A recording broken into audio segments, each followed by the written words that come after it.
Hello, everyone. It's Savar Matner here. You're a personal trainer.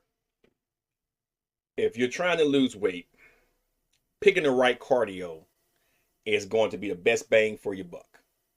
When you are obese, the one thing you don't want to do is neither of this on my screen. Because your knees and your ankles, your lower extremities, pretty much your legs, right?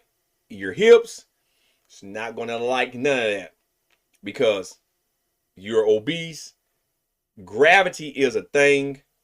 And the one thing you don't want to do is blow your knees out from doing jump rope to running on concrete. Okay?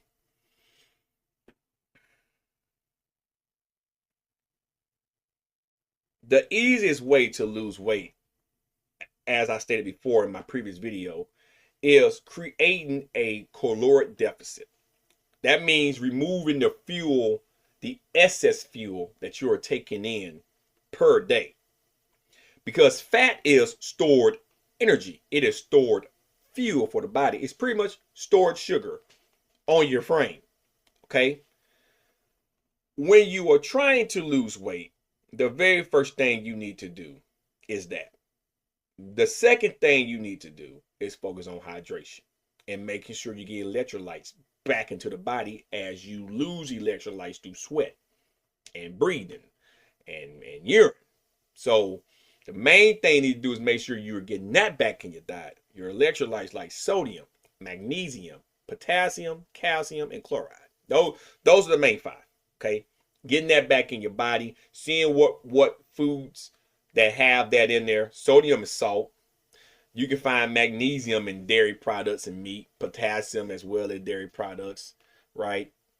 You can also find calcium in dairy products. So mainly those three you can find in dairy products, right? Potassium, magnesium, and calcium. Chloride you mainly get with sodium in energy drinks, but well, electrolytes. It shouldn't really say energy drinks. There's some in there, but the electrolyte packs, they normally have some type of chloride. But anyway, that's also a thing you got to get in. But then picking the right cardio for you. And listen, the bigger you are, low impact is what you need. Low impact, zone 1 cardio. Not even zone 2, not zone 3, zone 1. Your heart is already under a lot of stress from being obese. You probably already have chronic hypertension. That means your heart is constantly beating fast. It's so small to make sure that it has to supply enough blood to the extremities so you can keep the nutrients and the cells and the skin there healthy, right? And your lungs is already at a disadvantage because your lungs have to try to work hard. So you probably have shallow breathing. So they're working hard to try to keep up with the demand that the heart is required. Okay.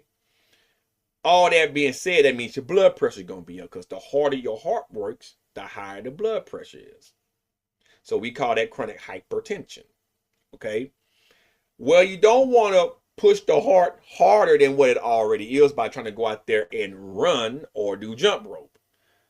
What we try to emphasize, well, I say we as a personal trainer, but good personal trainers understand the disadvantages of having you try to run and don't know how to run because your walking gait and everything's going to dictate that. How strong is your quads? How strong is your hamstrings? How strong is your glutes? How strong is your knee? How strong is your calves, your ankles? All those muscles matter. How strong is your posterior chain as a whole? Because guess what? The nerves in your back affects your legs. So if your posterior chain is weak, a lot of times your leg strength is going to be weak. So you don't want to get out there and try to run. You don't have the right shoes. I mean, it's a plethora of things. It's a plethora of things. Your femur, your tibia bones, it's not gonna like none of that, right? It's not. All right. Your kneecap, your patella, your kneecap, it isn't gonna like that. Your lateral collateral ligament, your medial collateral ligament, your posterior and anterior cruciate ligaments are not gonna like that. All right. Your ad and abductors, all right, it's not gonna like none of that. Your glutes, if they're undertrained, which they probably is because you're obese, it's not gonna like none of that. you're going to have a bad time. That's what I'm getting at. Okay?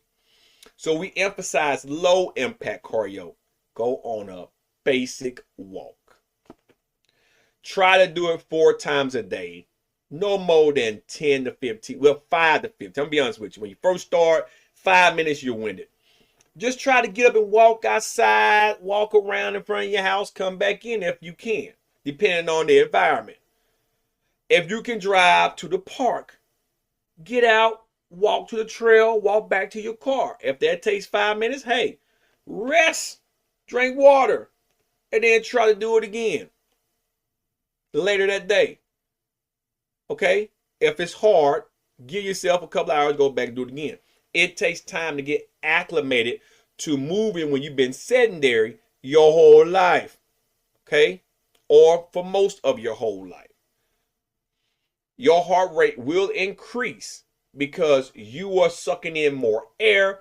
The heart has to move that air. It has to stabilize. It's just like a car. You have what we call an air to fuel ratio in the car, where the more gas you get on, the wider your throttle opens up. It lets more air in.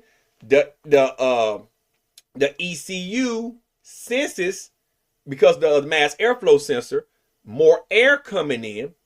That tells the fuel injectors to release more fuel. The O2 sensors, where the catalytic converters are at, where the cat's at, sense this, that mixture inside the engine, and once it is properly stabilized, it sends a signal back up to the front O2 sensors, right? And that's how your air to fuel ratio get maximized. Well, same with the body. You start moving, you're sucking in more air. The heart has to be harder because the lungs are filling up. The brain is now telling the heart, based on how much air you're breathing out and sucking in, and how your nerves and everything are firing. The brain is telling the heart, we got to increase. And it increases, it feels, and it pushes. We call that stroke volume, right? Once you get stabilized, which takes about 3 minutes, you tend to then to be able to do more aerobic exercise after 3 minutes. That's how long it takes for the stroke volume, your heart, and everything to stabilize. Okay? And then after a while, there's a thing called cardiac drift, where the stroke volume, the heart size, as it fills up, it'll decrease. The heart rate will increase a little bit, right? But the amount of blood volume that's still, circulating around with oxygen doesn't change. Just the heart rate goes up a little bit. So it looks like this here. You start, you go up. Here's the oxygen first. Then your heart rate goes up. It'll stabilize at the top. And then all of a sudden, oxygen stays here. But your stroke volume comes down just a little bit. But you're kind of running like that, right? That's what it somewhat would look like. Well, doing low impact cardio when you're obese have the same effect as doing zone 2 and zone 3, zone 4, and even zone 5. Every blue moon I get into zone 5. Every blue moon. That's all I'll sprint. I'm getting my all heart rate might hit 180, 190 for a couple of minutes. Then they'll come down to about 160. I normally hover between zone 3 and zone 4 cardio most of my cardiovascular training days. But when you're that big, you don't want to put yourself in that environment. You run a high risk of having a heart attack. You don't want to do jump rope because, once again, as I explained, the more you weigh, the more pressure you're putting on your knees.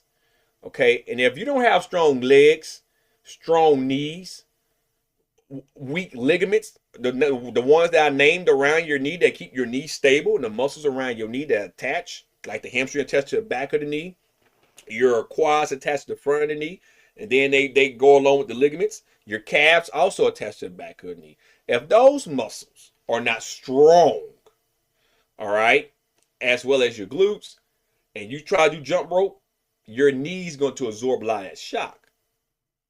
Now you run the risk of having issues with strains, ligaments, and tendons. You don't want that. So try to walk, zone 1 cardio. If you go to the gym and they have an elliptical, I wouldn't even get on the elliptical yet. But I would do the sit down, stationary bike. I will get on the treadmill and walk if you don't exceed the weight limit on the treadmill. If you exceed the weight limit on the treadmill or any of the machines in there, then see if your local gym has a pool. There are a lot of advantages with getting a pool. Number one, you're fighting water. Their resistance alone is going to cause you to burn more calories. Number two, is a lot of benefits to moving the muscle in the water. Okay. You're going to build some type of muscle because you're going against resistance. Okay. But number three is the benefits of cardiovascular work that you'll get. Because trust me, I weigh 185 pounds. Just took my kids to Raging Waters out here in Metro Atlanta to Six Flags, and the wave pool tired me out. Okay, I was swimming out to the rope and back in the 8 feet zone, and just going to the 8 feet and coming back to the 5 feet was tiring me out on top and under the water. Oh, and then trying to stand there with your kids when you get back with the spouse and the kids, and you standing there trying not to let the waves push you back. Is challenging because now you're bracing. There are plethora of benefits with getting in a wave pool. Okay, but just don't go to the gym and think that because somebody is doing jump rope that might weigh 200 pounds that you can do it weighing 400 pounds. That person might have strong legs. That person might have the ability and the mobility to do those things, whereas you might not. Your muscles are not strong as someone that's been probably actively training for 3, 4, 5+ years. I jump rope very sporadically because I like to lift weights. I like to do a lot of cardio. However, I don't like to do a lot of jumping. It's not that I can't, it's because my knees. I don't have bad knees, but they do be a little sore a couple of days after I jump rope, for at least 3 or 4 days afterwards. And that's because I don't do it that often. And that type of shock on the knees, even with the proper shoes, that's a different movement for me. So I tend to stay away from it. I like to build my knees and other movements like lunging and leg extension, leg curls, and squats. Okay? But jump rope is good. And when I do it, I might jump rope for 1 minute, take a 2-minute break, jump rope for another minute, take a 2-minute break. But when you're obese, that's the wrong cardio for you. And if you get on a treadmill, don't set it to the highest incline and hold it like this here. Start on a flat incline and walk for as long as you can at the most comfortable speed that's comfortable for you. Okay? Once you get used to walking for 15 minutes at a certain speed, go up by 0.1 or 0.2 miles an hour. Or if it's like level 1, go to level 2. Right? On the speed, not the incline. Once you can get used to walking at a pretty good clip, then you can raise the incline, lower the speed back down to the speed that you first started with on a flat, and repeat the process without holding on to the incline, to the machine. You want your body to work. The right cardio matters. Zone 1 cardio. Most of you will temporarily touch zone 2 as you start because, once again, that is the body adjusting for the stroke volume. That's going to happen. But once the body stabilizes, normally you should ease right back into zone 1. Where a heart rate shouldn't exceed 110 beats a minute. Hopefully. Now, let me also put this in here. When you are obese, your heart rate normally tends to be around 90 to 100 beats a minute, like a little child.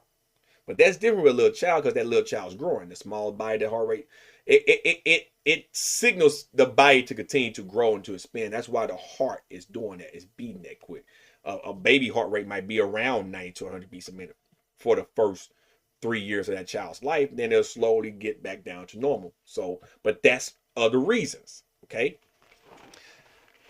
When you are big and you're trying to lose weight, we talked about this at the beginning, chronic hypertension. So that means your heart rate's high, and that means your blood pressure is going to be high.